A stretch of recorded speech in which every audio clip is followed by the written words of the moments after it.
Hello everyone, welcome to test quiz. Test quiz में आप सभी का स्वागत है। आज की क्लास में हम ये जो चैप्टर हमारा चल रहा था विद्युत के चुंबकीय क्षेत्र, मैग्नेटिक फील्ड ऑफ इलेक्ट्रिसिटी वाली क्लास को कंप्लीट करने वाले हैं। आज की क्लास में हम देखने वाले हैं कुछ एक्सरसाइज के क्वेश्चन। हमने लास्ट की क्लास में देखा था आपका डायनेमो, ठीक है। तो आई होप वो क्लासेस आपको क्लियर हुई। चलिए स्टार्ट करते हैं। तो पहला क्वेश्चन है, चुंबकीय बल रेखाएं निर्धारित करती हैं। क्या निर्धारित करती है चुंबकीय बल रेखाएं, ठीक है। तो इसके लिए आपके ऑप्शन में है चुंबकीय क्षेत्र की आकृति, चुंबकीय क्षेत्र की दिशा, चुंबकीय क्षेत्र का परिमाण या फिर चुंबकीय क्षेत्र की परिमाण व दिशा। तो हमें तो पता है कि जो चुंबकीय बल रेखाएं होती हैं, ठीक है, वो हमेशा क्या होती हैं, नॉर्थ से साउथ, बाहर की ओर, ठीक है, और अंदर की ओर क्या, ये क्या होती है, साउथ टू नॉर्थ डायरेक्शन में होती है, ठीक है। और ये परिमाण भी बताती है इसका, जहाँ पे ज्यादा सघन होती है यहाँ पे क्या होते हैं, चुंबकीय क्षेत्र की तीव्रता बहुत ज्यादा होती है। तो इसका आंसर क्या होगा, फर्स्ट, चुंबकीय क्षेत्र की परिमाण व दिशा, ठीक है। दिशा कैसे निकालेंगे, किसी भी पॉइंट पे आप यहाँ पे स्पर्श लाइन खींचते हैं तो वो क्या बताएगा, उसकी दिशा को बताता है।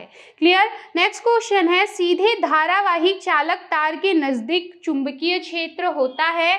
तो इसके लिए हमने एक एक्सपेरिमेंट किया था, ठीक है। इसमें क्या हुआ था, जो लोहे के बुरादे रखे थे वो कुछ इस तरह से संकेंद्री वृत्त के रूप में आ गए थे। तो इसका आंसर क्या होगा, इसका आंसर है चालक तार के केंद्र पर संकेंद्री वृत्त के रूप में, है ना। तो क्या है इसका आंसर, चालक तार के केंद्र में संकेंद्री वृत्त के रूप में, ठीक है। नाउ थर्ड क्वेश्चन क्या है, परिनालिका के अंदर चुंबकीय क्षेत्र होता है, ठीक है। हमने क्या बनाया था, एक ये वायर को मोड़कर, है ना, बैटरी से इसको कनेक्ट करके इसमें हमने क्या किया था करंट फ्लो कराया था, जिसकी वजह से क्या होता है, इसमें चुंबकीय क्षेत्र उत्पन्न होता है और ये पूरी परिनालिका में एक समान होता है, ठीक है। ऐसा नहीं कि कहीं पर ज्यादा या फिर कहीं पर कम हो। क्लियर। चलिए देखते हैं नेक्स्ट क्वेश्चन क्या है, विद्युत चुंबकीय प्रेरण की घटना है। क्या है विद्युत चुंबकीय प्रेरण की घटना, तो इसमें आपको पता है कुंडली में क्या होता है, प्रेरित धारा को उत्पन्न करना होता है किसी एक को गतिमान करके। या तो आप चालक को इधर उधर करो या तो फिर आप चुंबक को इधर उधर करो। तो आपका ऑप्शन क्या होगा, ऑप्शन द, कुंडली में प्रेरित धारा उत्पन्न करना जब कुंडली और चुंबक में कोई एक गतिमान हो, ठीक है। तो क्या है, कुंडली में प्रेरित धारा उत्पन्न करना जब कोई एक गतिमान हो। अब कोई एक गतिमान हो मतलब कौन, या तो फिर आपका चुंबक या फिर आपका चालक, ठीक है, ये लिखा है, ठीक है। चुंबक में, चालक या चुंबक में कोई एक गतिमान हो। क्लियर। अब नेक्स्ट क्वेश्चन है, विद्युत धारा उत्पन्न करने का साधन है। तो लास्ट की क्लास में हमने देखा था कि विद्युत धारा हम कैसे जनरेट करते हैं, ठीक है, मैकेनिकल एनर्जी को इलेक्ट्रिकल एनर्जी में बदलते हैं। तो किससे बदलते हैं, विद्युत जनित्र, ठीक है, इलेक्ट्रिक जनरेटर जो होता है उसकी सहायता से हम क्या करते हैं, उसको बदलते हैं। क्लियर। तो ये है आपके एमसीक्यू के आंसर्स।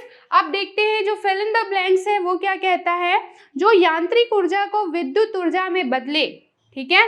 अभी मैंने जैसे कहा कि जो यांत्रिक ऊर्जा को, ठीक है, जो आपका मैकेनिकल एनर्जी है उसको इलेक्ट्रिकल एनर्जी में बदलता है, उसे हम क्या कहते हैं, उसे हम कहते हैं जनित्र या फिर जनरेटर। क्लियर।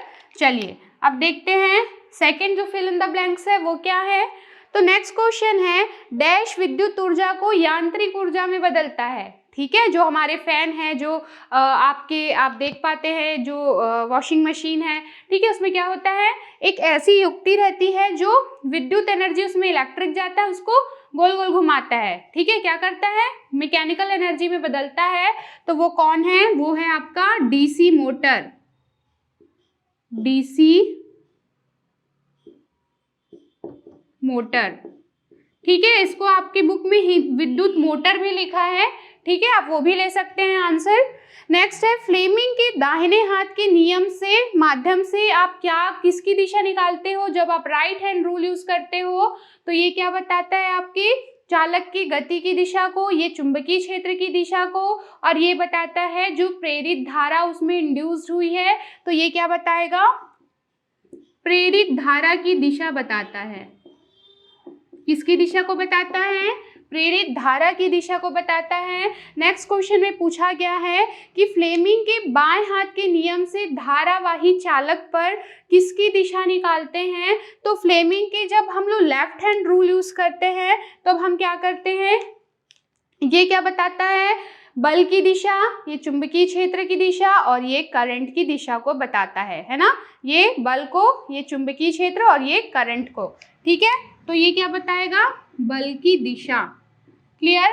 नेक्स्ट जो हम देखते हैं, आपका 5वां क्वेश्चन क्या है, मतलब मैक्सवेल के दाहिने हाथ के नियम किसकी दिशा को ज्ञात करने में सहायक होते हैं। तो मैंने कहा था कि वो जो, ठीक है, अगर करंट इस डायरेक्शन में फ्लो हो रहा है तो जो आपकी उंगलियों को मोड़ेंगे आप, ये आपका राइट हैंड रूल है, इसको आप मोड़ेंगे तो ये क्या बताएगा, आपकी चुंबकीय क्षेत्र की दिशा को बताता है। अगर करंट नीचे फ्लो हो रहा है तो इस तरह से मोड़ेंगे तो ये चुंबकीय क्षेत्र की दिशा को, इस डायरेक्शन में तो इस तरह से, तो ये क्या बताता है, ये जो आपका मैक्सवेल का दाहिने हाथ का नियम है, तो ये बताता है